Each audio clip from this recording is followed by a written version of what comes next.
ঐকমত্যে ব্যর্থ হলে প্রফেসর ইউনূসের সরে যাওয়ার আশঙ্কা সহ ভয়ানক পরিস্থিতির ঝুঁকি দেখছে এবি পার্টি।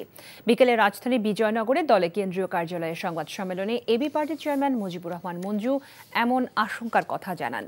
তিনি বলেন, বিএনপি নিজের দরকারকে প্রাধান্য দিয়ে সংস্কার চায়, কিন্তু জাতির বৃহত্তর স্বার্থে সবার কথা বিবেচনা করে সংস্কার চাওয়া উচিত। বলেন, অনেক বক্তব্যে জামায়াত ও এনসিপিও বিতর্ক তৈরি করছে। অতীতের ভুল শুধরে শাস্তি পাবার পরই কেবল আওয়ামী লীগ রাজনীতিতে আসতে পারে বলে মন্তব্য করেন তিনি।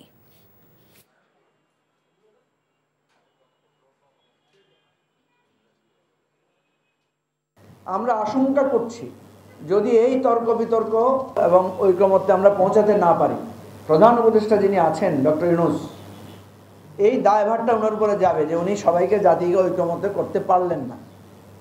এবং এমনও হতে পারে, আমরা আশঙ্কা করছি উনি সরে যাবেন ওনার পদ থেকে। উনি যদি সরে যান তাহলে বাংলাদেশে একটা নতুন সংকট দেখা দিবে। বান্ডেল থাকলে প্রতি সেনমানিতে টাকা বাঁচবে। বিকাশ সেনমানি বান্ডেল কিনে জিতুন প্রতি লেনদেনে।